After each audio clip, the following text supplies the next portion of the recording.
ये जो चैप्टर है ना, आई मीन ये जो सब्जेक्ट है ना, दैट इज आईबीसी 2016। ये तुमको ना दो जगह पे है। एक तो तुम्हारा ओपन बुक वाला जो पेपर है वो, दो नहीं, वैसे देखने जाओगे तो तीन जगह पे आएगा। एक तुम्हारा ओपन बुक हो गया वो, दूसरा तुमको कॉर्पोरेट रिस्ट्रक्चरिंग में आएगा वो, और तीसरा एमडीसीएस में भी एक चैप्टर है। यहाँ पे जो है ना यहाँ पे कुछ ऑलमोस्ट होते ना full portion of IBC and कुछ एडिशनल टॉपिक्स भी है, प्लस एडिशनल टॉपिक भी है कुछ। यहाँ पे अगर तुम देखोगे ओनली आईबीसी पार्ट, और यहाँ पे केस स्टडीज के फॉर्म में आएगा, बराबर। अगर ये पढ़ लिया ना तो ये भी हो गया। तो इसके लिए हम लोग जनरली बोलते हैं ना, सजेशन देते हैं कि ओपन बुक में हमेशा तुमको आईबीसी लेना चाहिए, बिकॉज एक सब्जेक्ट पढ़ के दूसरा सब्जेक्ट का, बिकॉज तुम इसमें देखोगे ना सीआर में तो पार्ट ए और बी है, और बी में आईबीसी आता है। तो ये पढ़ लिया तो तुम्हारा ये भी कवर हो गया।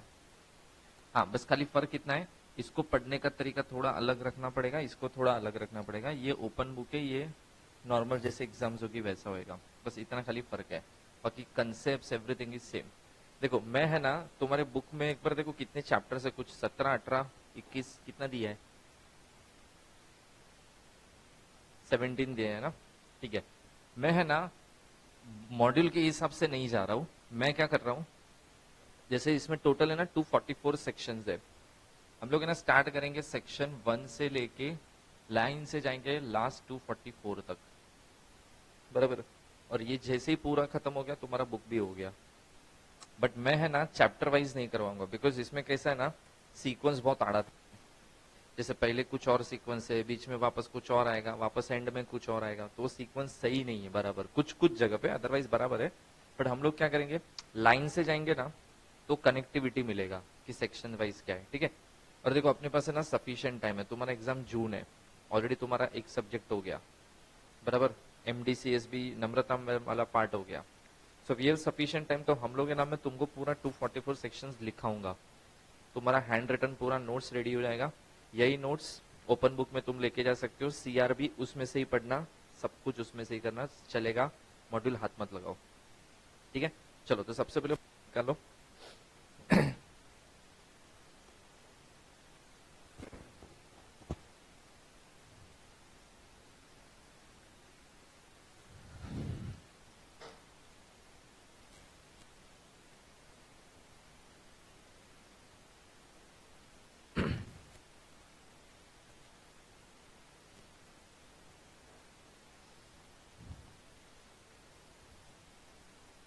देखो सबसे पहले तो है ना इंसॉल्वेंसी एंड बैंक्रप्सी कोड 2016, इसका मेन एम क्या है। तो मेन एम यही है कि आज अगर तुम देखोगे ना कोई भी बैंक ले लो, बैंक का है ना एनपीए बहुत हाई है।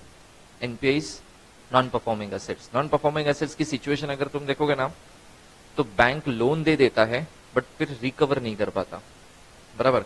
अभी अगर रिकवरी की बात करूं मैं, तो रिकवरी वर्ल्ड लेवल पे अगर तुम देखोगे ना तो काफी सारी कंट्री की बहुत अच्छी रिकवरी रेट है। जैसे if you see Switzerland, so they have recovery rate of around 99.3%। मतलब जितना लोन देते हैं ना उसमें से इतना पैसा तो आता है। ठीक है, then India, we have around recovery rate is around 62%। तो हम लोग जब 100 रुपया देते हैं ना अपनी इंडियन बैंक, वो खाली 62 रिकवर कर पाता है, बाकी का 38 लॉस होता है, मतलब लोग पैसा नहीं देते। इफ यू सी पाकिस्तान, क्या होगा, high, they have around rate of 73%। तो वहां पे रिकवरी अपने से ज्यादा बेटर होती है। वैसे ही तुम देखोगे Bangladesh, they have also recovery rate of around 92%। तो तुम अगर देखोगे ना हम लोग किधर है, और ये सब लोग भी देखो किधर है। चलो इसके साथ कंपैरिजन छोड़ो, अपना कंट्री का देखते हैं कि एटलीस्ट 95% तो होना चाहिए था, बट ये गैप देखो बहुत ज्यादा है। अब प्रॉब्लम क्या होता है, ऐसा नहीं है कि इंडिया में रिकवरी के लिए कोई एक्ट नहीं है, गवर्नमेंट ने कुछ मेहनत कभी नहीं किया है, ऐसा नहीं है, मेहनत बहुत किया है। But the problem is that कि जब भी कुछ ना कुछ नया एक्ट हम लोग निकालते थे ना, तो वो जो एक्ट आता था उसमें कुछ ना कुछ लूप होल्स रह जाते थे, कुछ ना कुछ मिस्टेक्स रह जाती थी, और लोग उस लूप होल का फायदा उठाते थे फिर। और अल्टीमेटली ये होता था, एक्ट है मतलब कुछ नहीं है, कचरे में डालना पड़ेगा, फिर नया एक्ट निकालो, वापस उसमें भी कुछ मिस्टेक्स निकले, वापस नया एक्ट निकालो। इंडिया ने ऐसा बहुत बार किया है। तो अभी लोन रिकवरी के लिए फाइनली इंडिया है ना 2016 में आईबीसी लेके आया। ये भाई साहब, ये जो सजेशन करने वाला भाई साहब था वो था अरुण जेटली। ही स्टेटेड दैट कि इंडिया को आईबीसी की जरूरत है, और उसने आईबीसी के प्रोविजंस फ्रेम किए हैं, कुछ प्रोविजंस तो। और इसमें तुम अगर एक्ट देखोगे ना तो बहुत सिंप्लीफाइड तरीके से इसने एक्ट बनाया है। ज्यादा सेक्शंस, मतलब नो डाउट 250 सेक्शंस के आसपास तो है, बट देखोगे ना बहुत अच्छे तरीके से इसने सेक्शंस बनाए हैं, और बहुत बेस्ट तरीके का ये एक्ट आई मीन कोड बना है। अभी देखो, अगर मैं है ना टाइमलाइन की बात करूं, ठीक है, टाइमलाइन मतलब देखो, आज अगर समझो हम लोग ने 2016 में आईबीसी लेके आए, तो हम लोग डायरेक्ट 2016 में जब गए ना, तो उसके भी पहले अपने पास बहुत सारे एक्ट थे।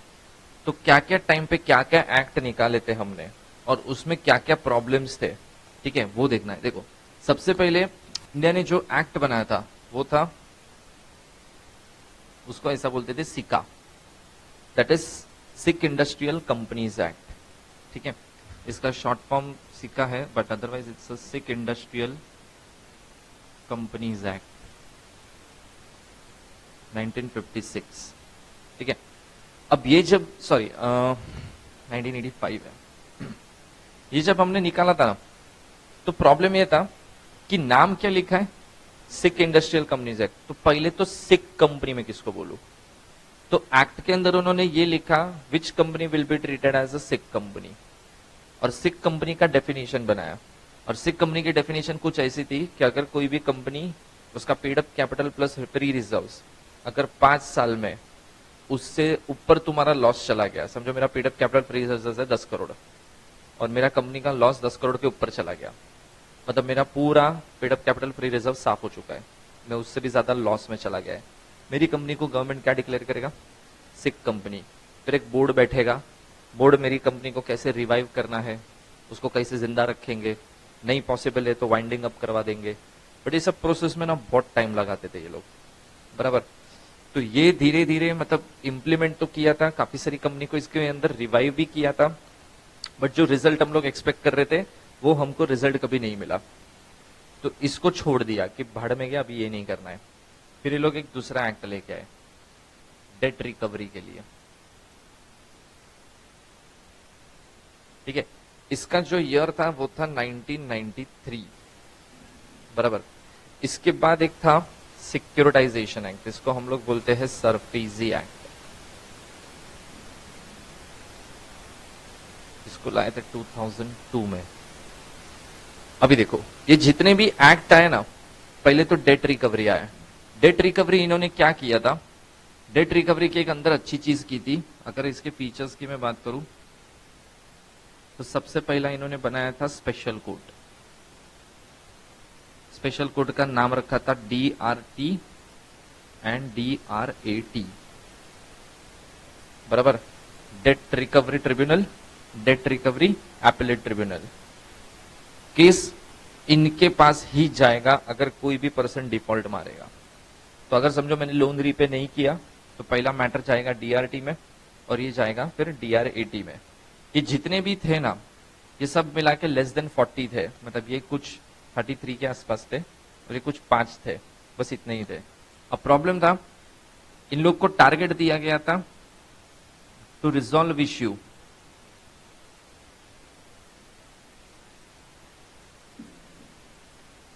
विद इन 1 ईयर, कि पूरा केस रिकवरी रिलेटेड कितने में खत्म करना चाहिए तुमको, विद इन 1 ईयर तुमको खत्म करना पड़ेगा, बराबर। अब 1 ईयर खत्म करने के लिए बोल दिया ना, तो प्रॉब्लम अगेंस्ट क्या चालू हो गया, नंबर ऑफ केसेस बहुत ज्यादा, नंबर ऑफ कोर्ट बहुत कम। तो जो चीज 1 साल में होनी चाहिए थी वो धीरे धीरे 2 हो गया, धीरे धीरे 3 हो गया, एक लेवल पे 5 हो गया। तो अगेन गवर्नमेंट ने इनको पूछा डीआरटी को, तुमको 1 साल में टारगेट अचीव करना था, तुम 5 साल क्यों लगा रहे हो? तो जब नंबर ऑफ केसेस इतने हैं और नंबर ऑफ कोर्ट ही इतने हैं, फिर टाइम तो ऑब्वियसली लगेगा।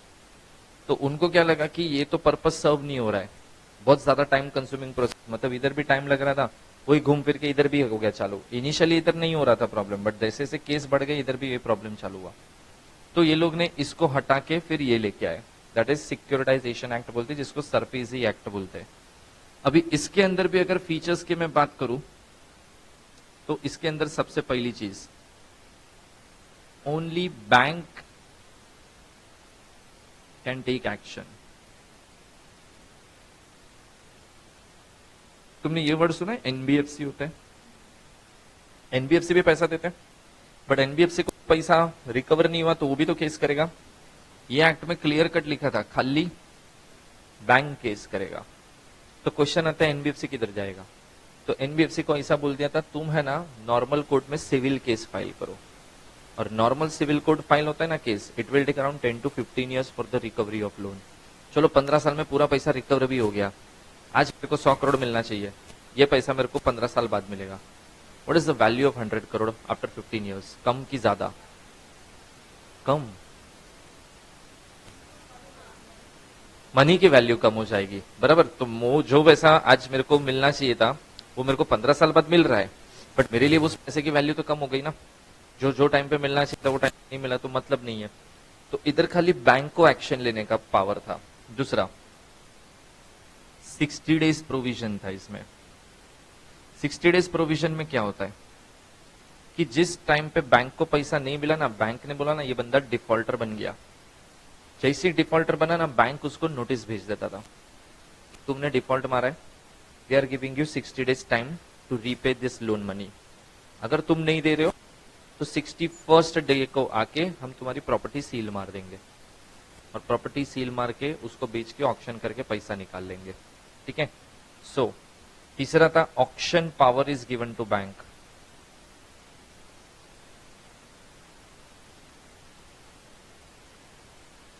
हाँ, लेकिन ऑक्शन पावर में भी सबसे इंपॉर्टेंट पावर, इसमें कोई कोर्ट की परमिशन की जरूरत नहीं है, डायरेक्ट अटैच मारो।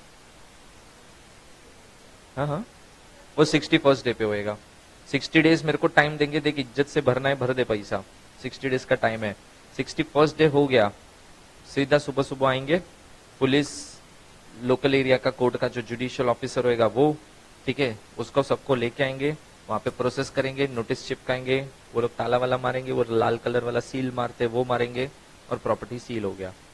और उसको जब मन करेगा बैंक को लगेगा वो प्रॉपर्टी बेच भी देंगे, कोई कोर्ट परमिशन की जरूरत नहीं है इधर। अब प्रॉब्लम क्या हो गया, बैंक को ना बहुत सुपीरियर पावर दे दिया, तो बैंक पावर का मिसयूज करना चालू कर दिया उधर। और देखो सिंपल सी चीज, खाली बेनिफिट किसको? बैंक। तो प्रॉब्लम ये है एनबीएफसी किधर, अल्टीमेटली वो भी तो पैसा ही दे रहा है ना, तो एक लेंडर के लिए अलग ट्रीटमेंट, दूसरे लेंडर के लिए अलग ट्रीटमेंट, ऐसा थोड़ी चलेगा। तो इसके लिए फिर इसको लगा कि इसको भी हटाते हैं, अभी नया लेके आते हैं। आज भी ये है, बैंक चाहे तो इसमें एक्शन ले सकता है, बट अभी सबसे ज्यादा लोग आईबीसी में ही एक्शन लेते हैं। तो ये फाइनली इन्होंने 2016 में नया एक्ट निकाला, कोड निकाला। अगर इसके तुम फीचर्स देखोगे ना, तो इसके फीचर्स कुछ अच्छे हैं, जैसे सबसे पहले any creditor can take action.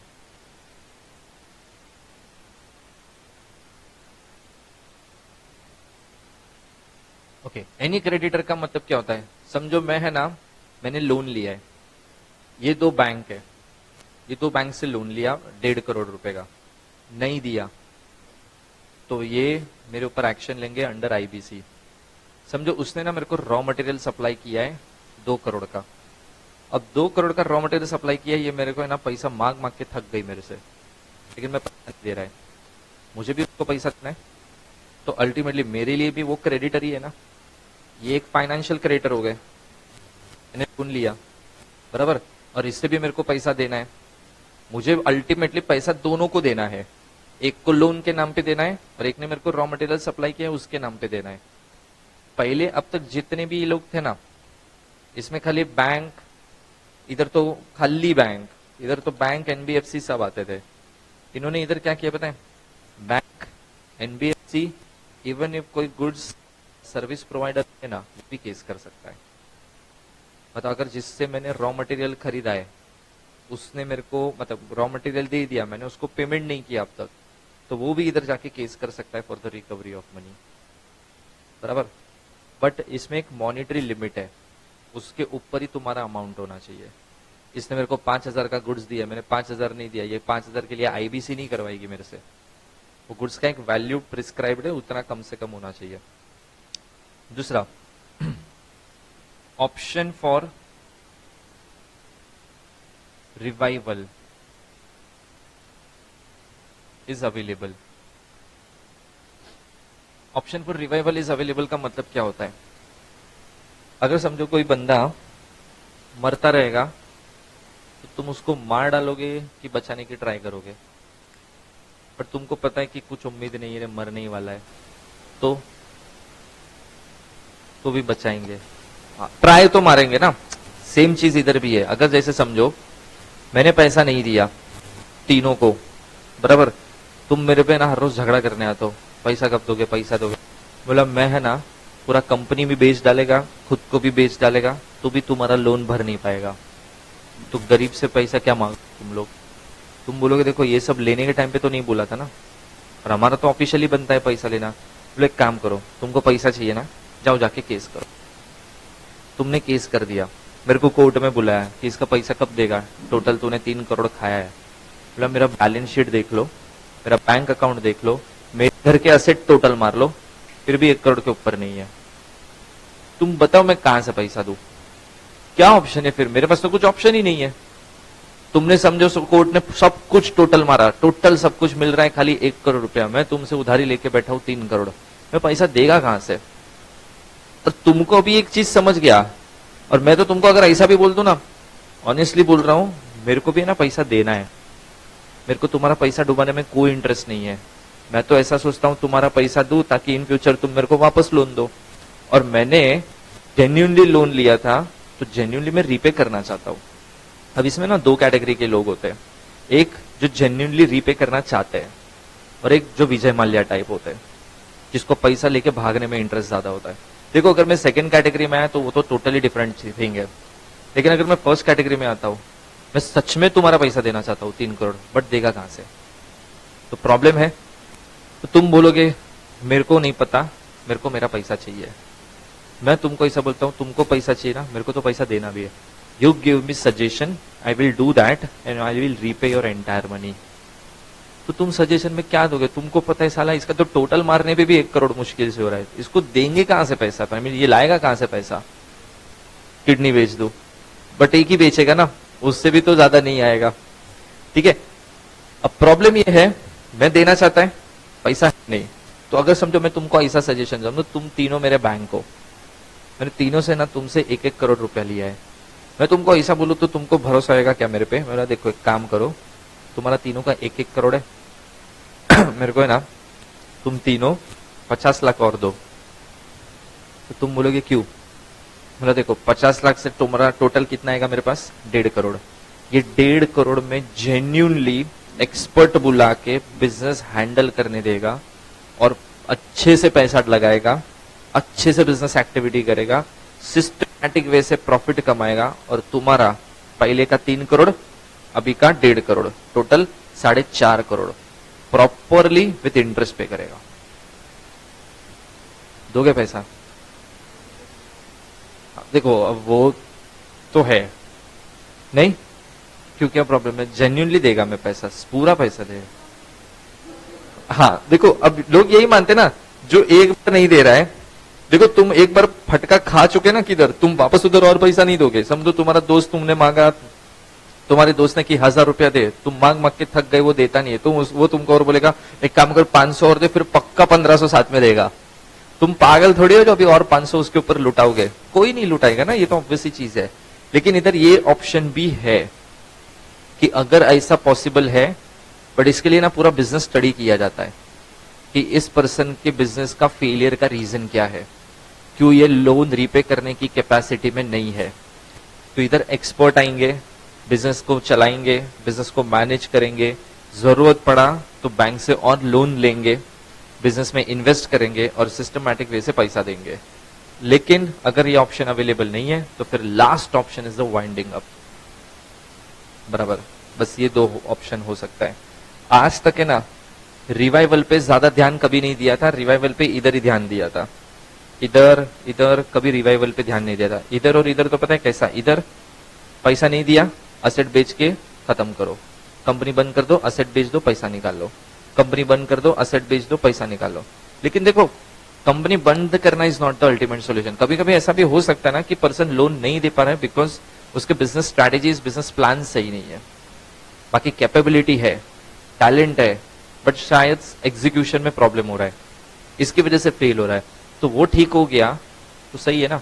अब इंडिया में इससे करने से फायदा क्या हो रहा है पता है आज? सोचो, ये ऑप्शन नहीं होता, इधर इसके जैसा ही चलता, पैसा नहीं दिया, असेट बेच दो, आई मीन कंपनी बंद कर दो, असेट बेच दो। सोचो जितने लोग उधर जॉब कर रहे हैं उनका क्या? जॉब तो गया, अनएम्प्लॉयड, मतलब ऑलरेडी इंडिया में अनएम्प्लॉयमेंट तो रेशियो अच्छा खासा है, तुम और बढ़ा रहे हो। लेकिन सोचो अगर मैं रिवाइवल करता हूं और रिवाइवल अगर सक्सेसफुल होता है तो उस सर्कमस्टांसिस में वो जितने भी लोग हैं मैं सबका जॉब बचा रहा है।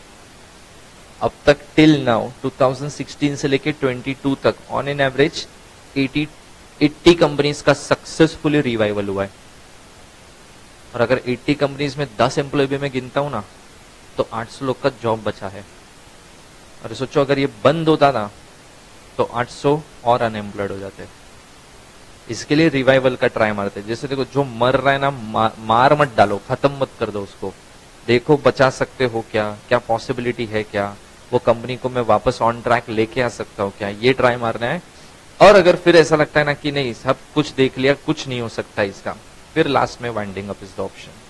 बट पहला ही वाइंडिंग अप का सोचने का भी नहीं, पहले तो ट्राई मारो बिजनेस को बचाएंगे कैसे हम। ठीक है, ये एक बार लिख लो इतना।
बराबर।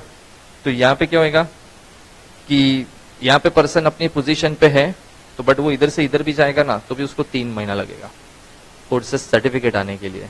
तो फर्क मेन क्या होता है, इंसॉल्वेंसी मतलब वो सिचुएशन जहां पे तुमको तुम्हारे पास तुम्हारी पे करने की कैपेसिटी नहीं है उधारी, बट अब तक किसी ने तुमको ऑफिशियली डिक्लेयर कुछ नहीं किया है। ये वो सिचुएशन है जहां पे कोर्ट ने ऑफिशियली तुमको डिक्लेयर किया है कि तुम कौन हो, तुम इंसॉल्वेंट हो, तुम्हारे पास पैसा देने का ताकत नहीं है। यहाँ पे कोई सर्टिफिकेट इश्यू नहीं करता है कोर्ट, लेकिन यहाँ पे सर्टिफिकेट इश्यूड बाय कोर्ट।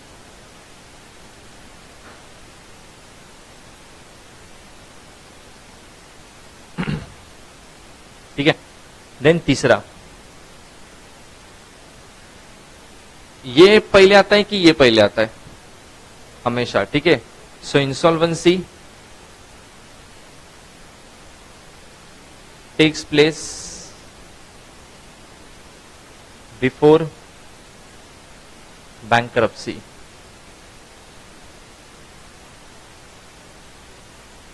और इधर बैंकरप्सी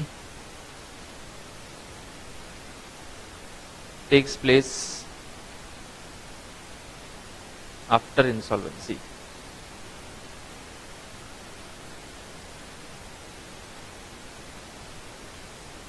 अच्छा, अगर समझो मैं इधर हूं तो जरूरी नहीं मैं इधर जाऊंगा, मतलब मैंने खुद को ऐसा बोल दिया कि मैं भिखारी है, पैसा नहीं है, पैसा नहीं है, तो मैं इंसॉल्वेंट हूं। लेकिन समझो अगर मैं कोर्ट में गया भी ना, तो कोर्ट उल्टा डिसीजन भी दे सकता है। कोर्ट बोलता है साला 2-4 असेट तो छुपा के बैठा है, वो तो बताता नहीं है तू, तो उसको कैलकुलेट करूंगा तो तू तो भिखारी है ही नहीं, इनफैक्ट तू तो करोड़पति आदमी है। तो मैं अगर इंसॉल्वेंट बोल सकता हूं, लेकिन जरूरी नहीं है मैं बैंकरप्ट डिक्लेयर होऊंगा।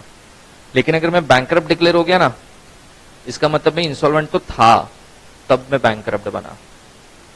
तो ये है, तो ये हो भी सकता है, नहीं भी हो सकता है, लेकिन ये है तो ये तो हुआ ही होगा एक लेवल पे। ठीक है, ये 3 पॉइंट लिख लो।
हो गया? चलो नेक्स्ट लिखो, सेक्शन 4, टाइटल दो section 4, applicability of the act.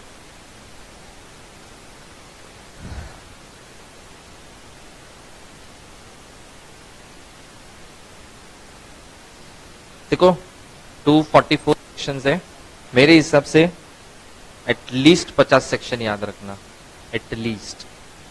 उसमें भी स्टार्टिंग के जो फर्स्ट 20-25 है ना, मतलब डेफिनेशन छोड़ के, मेन चालू होएगा सेक्शन 7 से, 7, 8, 9, 10 बराबर। देन मॉरेटोरियम वाला आएगा सेक्शन। तो जितने एटलीस्ट स्टार्टिंग के सेक्शन है ना, इसमें तो 15-20, और फिर बाकी की रेंज में on an average 20-25, at least 40-45 sections भी याद रहना, मैक्स 50 भी याद रहना तो भी बेस्ट है। बिकॉज सबसे ज्यादा क्वेश्चंस ये सब सेक्शन से ही आएंगे। तो और मतलब कैसा हो जाएगा, अगर तुम आंसर लिखते हो तो तुम ऐसा स्टार्ट करोगे ना as per section 7 of the IBC, तो वो एक इम्पैक्ट अलग पड़ेगा। और ये कैसा है ना, देखो ओपन बुक में तो तुम बिंदास सेक्शन लिख के आ सकते हो, उधर तो प्रॉब्लम नहीं है, बट अगर थोड़ा सीआर में भी लिख के आए ना तो ज्यादा इम्पैक्ट पड़ेगा वो। ठीक है, अभी देखो ये है ना जो सेक्शन 4 है, ये एप्लीकेबिलिटी है कि आईपीसी जब हम लोग लगाते हैं तो आईबीसी कब लगेगा, कौन सी सिचुएशन में लगेगा। जैसे समझो मैं उधारी लेके बैठा तुम लोग से, तुम तीनों बैंक हो, तो तुम जब मेरे पे केस करोगे ना, मिनिमम डिफॉल्ट अमाउंट 1 करोड़ होना चाहिए, बराबर। अकबर जैसे उसने रॉ मटेरियल सप्लाई किया है मेरे को, तो रॉ मटेरियल सप्लाई करने वाले का भी मिनिमम अमाउंट कितना होना चाहिए, 1 करोड़। ठीक है, अगर 1 करोड़ अमाउंट और अपवर्ड्स है तो तुम मेरे ऊपर आईबीसी के केस कर सकते हो आईबीसी के under. If it is 90 lakhs तो तुम नहीं कर सकते, बराबर। अब देखो प्रॉब्लम, इनिशियली जब ये एक्ट को आई मीन कोड को निकाला था ना 2016 में, वो लिमिट रखा था 10 लाख रुपया। अब 10 लाख रखा ना तो ये बहुत कम है लिमिट वाइज, तो भर भर के केस हो रहे हैं, मतलब इतने केस हो रहे ना कि आईबीसी में जितने भी कोर्ट्स है ना सब सुपर ऑक्यूपाइड थे, और लोग 12 लाख 15 लाख के लिए भी, कुछ लोग तो खाली हरासमेंट करने के लिए केस करते थे। बिकॉज एक बार केस मारा ना तो इसमें तो इतने रिस्ट्रिक्शंस लग जाते ना, तुम कुछ कर ही नहीं सकते। अब समझो तुमने मेरा कुछ बिगाड़ा, मैं तुमको नहीं छोड़ेगा, तो मैं ना फेक केस बना के तुम पे मारेगा, या तुम मेरे को ऐसा बस हरास करने के लिए मेरे पे केस कर दोगे। ऐसा सब ना हो, तो धीरे धीरे और केस नंबर ऑफ केसेस बहुत बढ़ गए, तो उन्होंने लिमिट को 10 लाख से 1 करोड़ कर दिया। अब 1 करोड़ करने से भी एक प्रॉब्लम देखो क्या है, नंबर ऑफ चलो केसेस कम हो गए वो ठीक है, लेकिन दूसरा सबसे बड़ा प्रॉब्लम 80 lakhs 90 lakhs वाले तो आईबीसी में जा ही नहीं सकते। और मिडिल क्लास फैमिली के लिए एक नॉर्मल जो रॉ मटेरियल सप्लायर है या सर्विस प्रोवाइडर है, उसके लिए 80-90 lakhs बहुत बड़ा अमाउंट है। तो ये लोग को तो बेचारों को कभी आईबीसी का फायदा ही नहीं मिलता है। हाँ, ये कर सकते हैं हम लोग कलेक्टिवली 1 करोड़, 50 लाख 40 लाख 40 लाख। तो तुम 50 40 40 इंडिविजुअली क्या कर सकते हो, कुछ नहीं, आईबीसी में नहीं जा सकते। तुमने तीनों ने मिलकर डिसाइड किया चलना साथ में केस करते हैं, 40 50 जो भी है टोटल 1 CR एंड अबव, तो तुम केस करो, बट तीनों मिलके। हाँ सेम, अदरवाइज नहीं ना। तुमको सबसे मेरे से पैसे निकालने हैं, तुम्हारा टारगेट एक ही है, तो तुम आओ कलेक्टिवली 40 हो गया 1.2 CR, फिर तुम केस कर सकते हो, बराबर। इंडिविजुअली अगर तुम्हारे ऐसा अमाउंट नहीं हो रहा है तो तुम कुछ नहीं कर सकते। ठीक है, सो उसमें लिखो creditor can proceed for IBC only if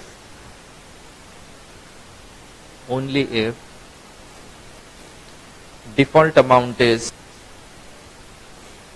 rupees 1 crore or more, rupees 1 crore or more।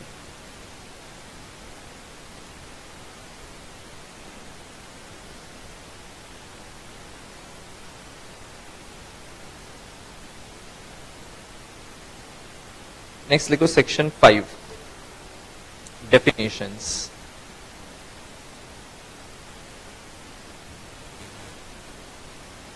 इसमें ना कुछ 10-12 डेफिनेशंस लिखनी है। तो पहला डेफिनेशन लिखो person.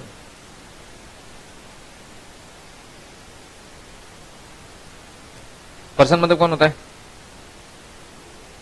Individual, HUF, partnership, company, LLP. हाँ लिख लो, it includes individual, HUF, company, partnership, trust, LLP,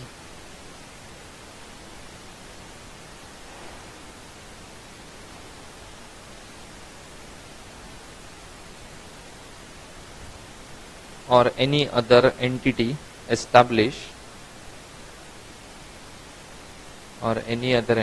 established under any law।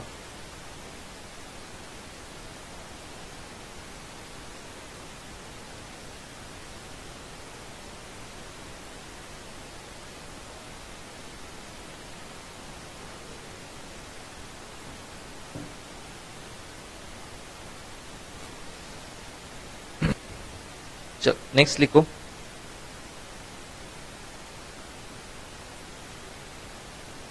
Financial creditor.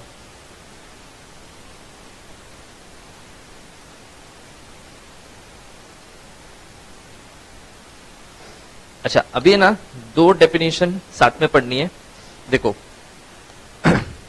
Definition is creditor. IBC में ना दो टाइप के क्रेडिटर डिफाइन किए गए हैं। एक होता है फाइनेंशियल और एक होता है ऑपरेशनल। फाइनेंशियल क्रेडिटर में किसको बोलूंगा? Any person who provides financial assistance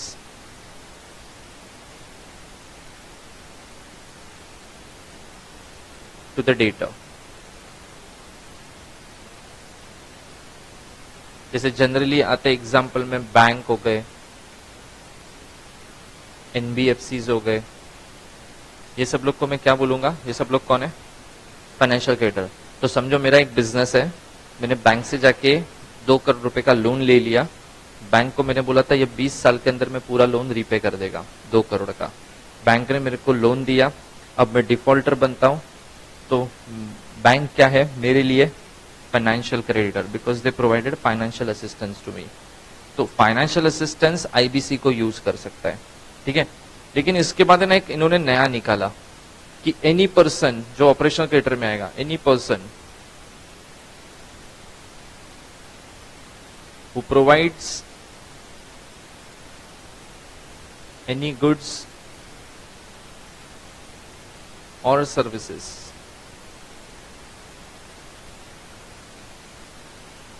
to the corporate, to the debtor।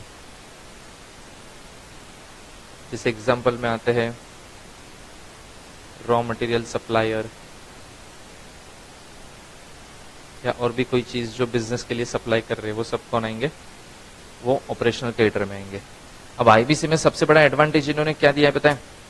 कि जो भी बंदा फाइनेंशियल क्रेडिटर में आएगा he can also take legal action, but अभी तो जो बंदा ऑपरेशनल क्रेडिटर के भी डेफिनेशन में आएगा ना, वो भी भाई सब केस कर सकता है। अब तक जितने भी पुराने एक्ट थे ना, उसमें पावर खाली इन लोग के पास था, लेकिन 2016 में पावर इनको भी दे दिया है कि ये लोग भी केस फाइल कर सकते हैं। ये सबसे बड़ा एडवांटेज दिया गया है 2016 में। अगर देखो सिंपल चीज, कुछ लोगों को ना अभी जब एक्चुअल में तुम इस चीज में काम करोगे ना, तो कंफ्यूजन होगा कि ये फाइनेंशियल है कि ये ऑपरेशनल है। सिंपल सा एक ही चीज, जो यहाँ पे आता नहीं है वो सब इधर आते हैं, बिकॉज इधर खाली क्या होता है? बस ये एक चीज याद रखने का, मोस्ट इंपॉर्टेंट क्राइटेरिया यही है, खाली फाइनेंशियल असिस्टेंस होएगा। अगर ये वर्ड नहीं है ना और उसको छोड़ के उसने कोई भी चीज दी है, तो वो सब कुछ क्या होगा? ऑपरेशनल। अब केस दोनों ही कर सकते हैं, लेकिन वैल्यू, प्रायोरिटी सब कुछ ज्यादा इनको होता है। इनकी वैल्यू बहुत कम है। इनको तो कुछ जगह पे तो कोई पार्टिसिपेशन का भी राइट नहीं है, बस खाली केस करके बैठ जाओ, बाकी सब ये देख लेंगे अगर है तो। और कुछ ऐसे बिजनेस है जहां पे खाली ये है, तो उसके लिए फिर अलग रूल्स हो जाएंगे, बिकॉज अल्टीमेटली ये लोग ऑपरेशनल कैटेगरी में आते हैं। ये जो भी कोड है ना, ये ज्यादा बैंकिंग सेक्टर को स्ट्रांग बनाने के लिए किया है। तो बैंक फाइनेंशियल में आता है ना, तो प्रायोरिटी उनको ज्यादा दिया है, पावर्स उनको ज्यादा दिया है, चलती भी उनकी ज्यादा है, ठीक है। इनकी कभी इतनी चलती नहीं है, ये लोग को तो काफी जगह पे तो बेचारे को बोलने भी नहीं देते, तो इंपॉर्टेंस ज्यादा हो गया इनका। तो क्रेडिटर दो टाइप का हो गया, पहला फाइनेंशियल क्रेडिटर एंड दूसरा ऑपरेशनल क्रेडिटर। ये भी केस कर सकता है कंपनी के ऊपर for the recovery of loan, और ये भी कर सकता है। तो पहला डेफिनेशन तुमने कौन सा लिखा? हाँ, तो ये लिख लो, और उसके बाद थर्ड लिखो ऑपरेशनल क्रेडिटर, और ये लिख लो।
नेक्स्ट लिखो fourth definition, claim.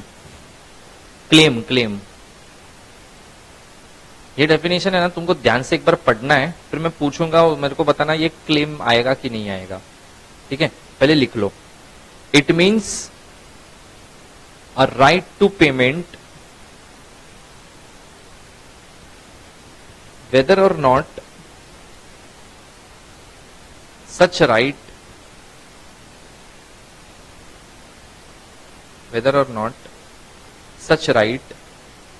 is reduced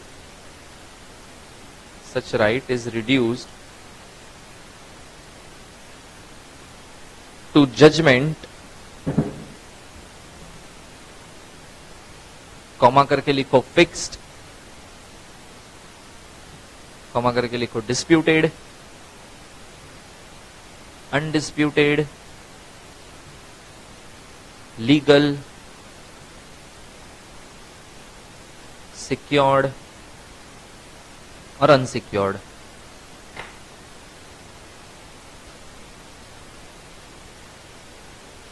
देखो पहले क्लेम का मतलब सुन लो। क्लेम का मतलब वही पर्सन आईबीसी में केस कर सकता है, ये दो कैटेगरी वाले, जिसके पास ऑफिशियली राइट है पैसा मांगने का, मतलब ऑफिशियली राइट है क्लेम करने का। क्या क्लेम करने का? कि मेरा पैसा अटकाया है इसने, तो मेरे को चाहिए।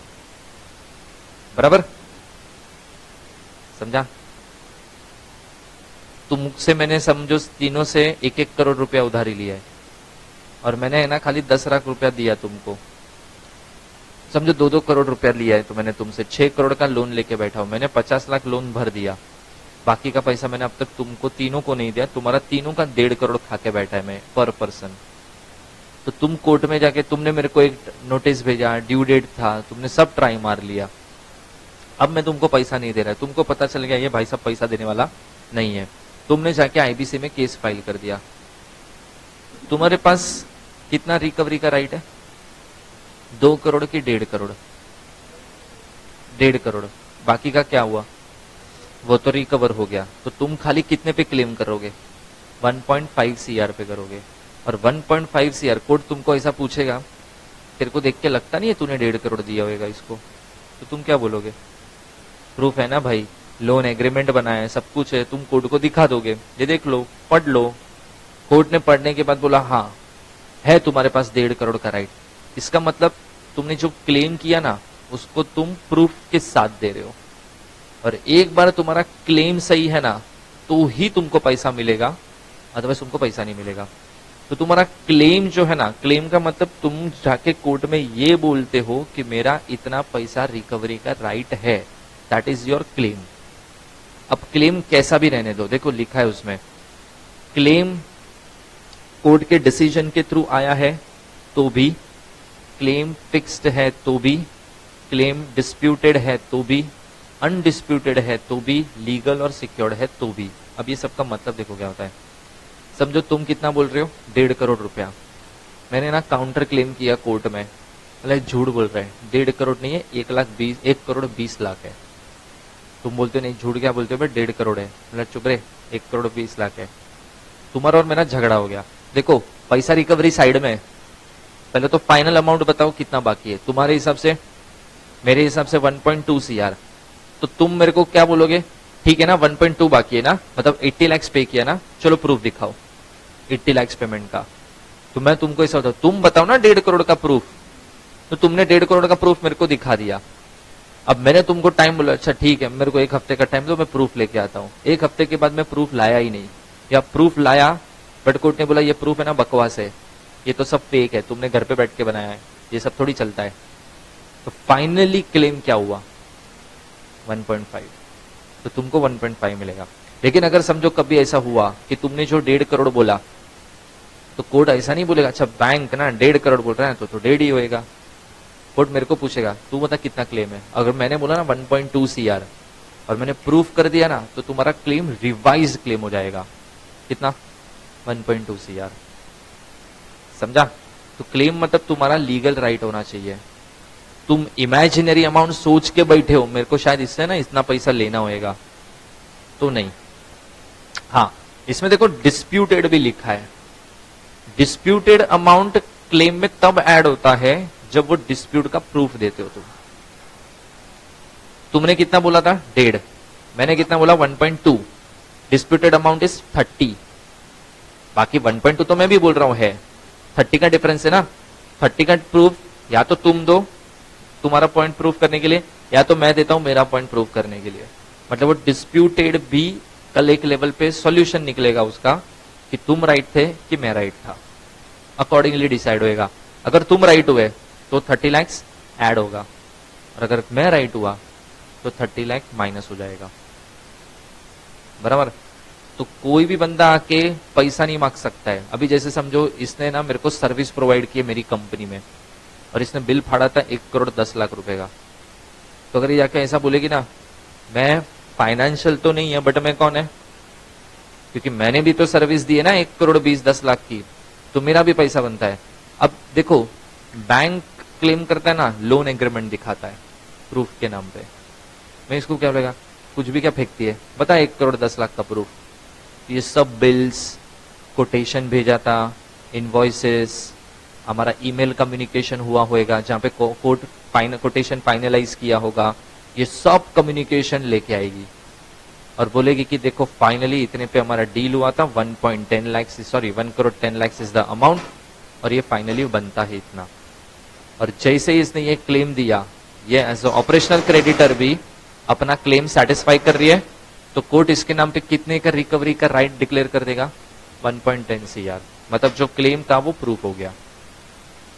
जब तक क्लेम प्रूफ नहीं होएगा ना, तब तक आगे केस ही नहीं चलेगा। That is the first stage कि केस फाइल होने के बाद पहले क्लेम फाइनलाइज होता है। अभी जैसे समझो मैं भिखारी बन गया, तो कोर्ट में केस गया, तो कोर्ट ने ऐसा नोटिस दिया, ये पर्सन के ऊपर केस चलने वाला है IBC, जिसको जिसको पैसा लेना है ना सब आ जाओ, सबको पैसा मिलेगा, बांटेंगे सबको। तो समझो तुम 3 भी खड़े हो गए लाइन में कि चलो बहती गंगा में हाथ धो लेते, मिल जाएगा कुछ ना कुछ। तो तुमने जाके ना ऐसा बोला कि वी आर ना finance, sorry we are operational creditor of this person. Court बोलेगा क्लेम बताओ, क्या क्या दिया था, सर्विस दिया था, गुड्स दिया था, क्या दिया था। तुमने तीनों ने बोला गुड्स सप्लाई किया था। कोर्ट बोलता है कि इसको पहले पूछा गुड्स का प्रूफ, बोलते हैं नहीं गुड्स का एक्चुअली है ना कोई प्रूफ नहीं है, मेरी ऑफिस थी, ऑफिस में ना आग लग गया था एक दिन, तो सब प्रूफ सब जल गया, तो right now we don't have any proof, but सच्ची बोल रही हूँ, पैसा है, मेरा रिकवरी राइट है। ठीक है, फिर ठीक है, इसने बोला, ये बोलते मेरे में भी सेम सेम वो आग लगा था और कुछ भी सब कुछ नहीं, मतलब खत्म हो गया, अभी मेरे पास कुछ भी नहीं है प्रूफ करने के लिए। कोर्ट इसको पूछा मैडम तुम्हारे पास होगा कि तुम्हारे ऑफिस में भी आग लग गया, तो बोलते नहीं नहीं आग तो नहीं लगा था, बट बाढ़ आया था ना उसमें सब बह गया। देखो तीनों तुम क्लेम तो कर रहे हो, प्रूफ क्या है तुम्हारे पास, कुछ भी नहीं, तो कोर्ट तुमको तीनों को खड़ा भी नहीं करेगा और तुम्हारा क्लेम कैंसिल करके तुमको कुछ नहीं मिलेगा। मतलब तुम्हारे फेवर में एक भी राइट क्लियर नहीं हुआ जिससे तुम मुझसे पैसा निकाल सको। क्लेम प्रूफ करना बहुत जरूरी है, जब तक क्लेम प्रूफ नहीं कर पाओगे तब तक पैसा नहीं मिलेगा। अच्छा समझो अगर ऐसा हुआ तो कि समझो तुमने क्लेम बोला ना कि 1,20,00,000 रुपया है, मैंने गिना और मेरे हिसाब से ना 1,20,00,000 नहीं है, 1,40,00,000 है, मतलब तुमने कम गिना है, तुम्हारा कैलकुलेशन एरर। मेरे को लगता है ये बैंक पागल हो गया लगता है, साला कैलकुलेशन भूल गया लगता है, 20 लाख गिन ही नहीं रहा है। तुमने जाके क्लेम किया कितना, 1.2 CR, मेरे को पता है इट इज 1.4 CR। मैं सामने से बोलूं अरे नहीं रे 1.4 है बाबा, मैं तो नहीं भूलेगा। तुमने 1.2 मांग लिया, तुमको पैसा मिल गया, सब खत्म हो गया, डिस्ट्रीब्यूट हो गया, सब कुछ हो गया। सडनली तुमको वन फाइंड ऐसा याद आया, अरे यार 20 लाख तो कम था, अब क्या?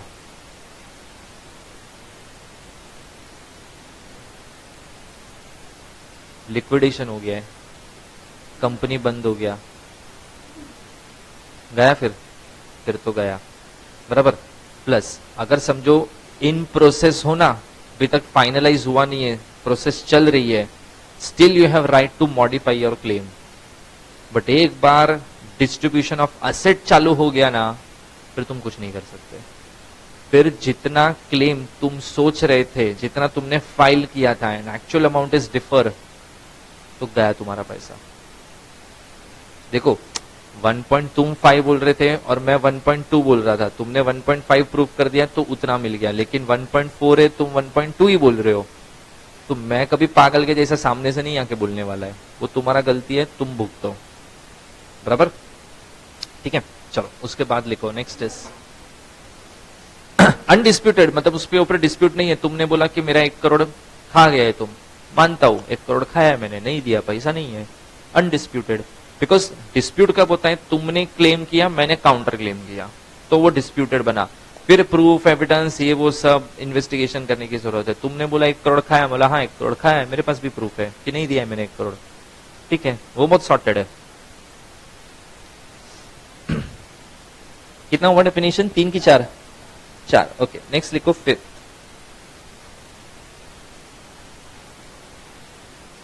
Financial debt.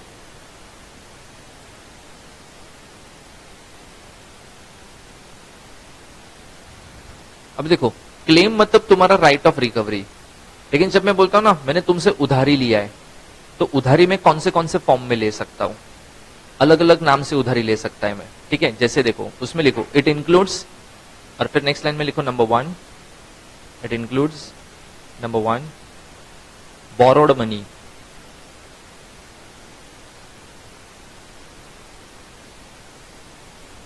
Borrowed money is purely loan, ये तो लोन ही हो गया, ठीक है। Second overdraft facility,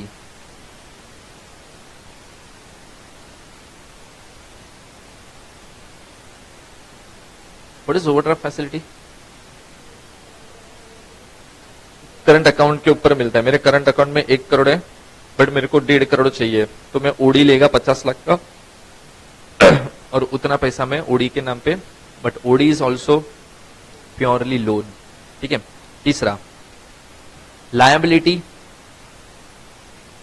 in respect of hire purchase, HIRE, hire purchase. What is hire purchase? Correct, EMI system होता है ना, जैसे अपन औकात से ज्यादा महंगा फोन खरीदते हैं, फिर हर महीना EMI भरते हैं, that is nothing but hire purchase.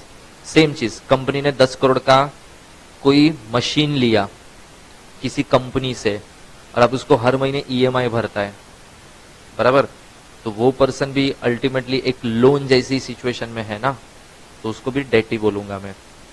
Fourth any guarantee given to bank और फाइनेंशियल इंस्टीट्यूशन।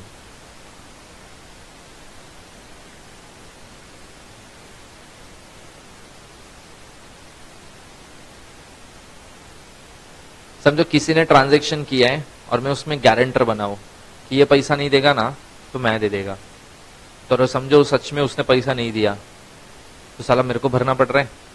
तो मेरे लिए देखो लोन मैंने तो लिया ही नहीं है, मैं किसका पैसा भर रहा है, दूसरे का पैसा भर रहा है, पर दूसरे का पैसा मैंने भरा तो वो भी मेरी भरने की लायबिलिटी है ना, और अगर कल मैं वो नहीं भरता हूं ना, बैंक मेरे को भी डिफॉल्टर गिनेगा, तो मैं बैंक के साथ ऐसा झगड़ा मैं नहीं करने जाएगा, अभी साला तुमसे लोन कब लिया मैंने जो मेरे को डिफॉल्टर बोल दिया तुमने। बैंक बोलेगा हमको भी पता है तूने लोन नहीं लिया, लेकिन तू दूसरे का क्या है, गारंटर, तो तेरा ड्यूटी बनता है पैसा देने का, तू नहीं देगा तो हमारे लिए तो तू भी डिफॉल्टर हो गया ना। क्योंकि 4 में से मैं कोई भी सिचुएशन में आ रहा हूं, मतलब ये माना जाएगा कि तुमने उधारी लिया है, कुछ भी नाम से लो, बोरोड मनी के नाम से लो, ओवरड्राफ्ट के नाम से लिया है, देन तीसरा था ठीक है हायर परचेज से लिया है, and the last one is अगर गारंटर बने हो तुम किसी ट्रांजैक्शन में तो सब कुछ उधारी माना जाएगा। नेक्स्ट लिखो initiation date, INITIATION, initiation date and insolvency commencement date।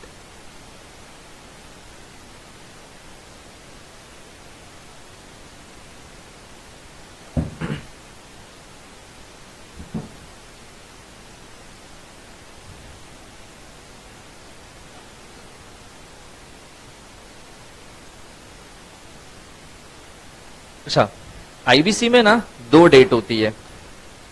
एक डेट को हम बोलते हैं इनिशिएशन डेट और एक को हम बोलते हैं कमेंसमेंट डेट। 2 डेट में फर्क क्या है? तो डेट पहला कौन सा आता है? इनिशिएशन, और एक दूसरा आता है कमेंसमेंट। फर्क क्या है? मैंने तुम्हारा पैसा डुबाया, तुमने जाके कोर्ट में केस किया। जब तुम कोर्ट में केस करोगे ना, तुमने एप्लीकेशन फाइल किया पहले कि इस पर्सन ने हमारा पैसा डुबाया है, हमको रिकवरी करना है। जिस दिन तुम एप्लीकेशन करोगे ना, खाली initiation date, that is known as the date of application. Court ने तुम्हारा एप्लीकेशन एक्सेप्ट किया कि नहीं किया? कहां किया? अब तक तो खाली मैंने एप्लीकेशन डाला है, बराबर। डालने पे जरूरी नहीं ना एप्लीकेशन एक्सेप्ट होगा। हो सकता है तुमने 90 लाख का क्लेम डाला, कोर्ट बोलता है 90 lakh, minimum amount is 1 crore, और एप्लीकेशन ऐसा फेंक दिया, गेट आउट, तो तुम मैटर ही खत्म हो गया उधर। लेकिन समझो मेरा अमाउंट सही है, मेरा क्लेम सही है, सब कुछ सही है, तो क्या करेगा? कमेंस होएगा, मतलब एप्लीकेशन रिसीव होएगा। तो एप्लीकेशन रिसीव होगा मतलब इस डेट से मेरी आईबीसी प्रोसीडिंग चालू होगी। अभी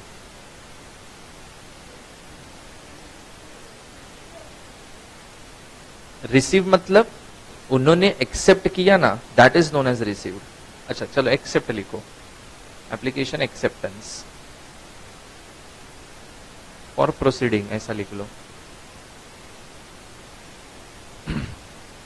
ठीक है, एप्लीकेशन मैंने सबमिट किया, उन्होंने मेरा सारा चीज देख लिया और बोला कि सब कुछ सही है, इस पे केस तो बनता है, और उन्होंने बोल दिया कि ठीक है अभी हम लोग नेक्स्ट डेट देके केस की हियरिंग स्टार्ट कर देंगे।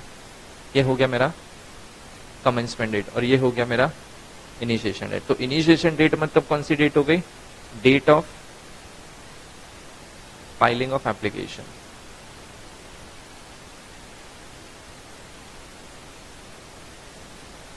और ये होगा मेरा डेट ऑफ प्रोसीडिंग्स ऑफ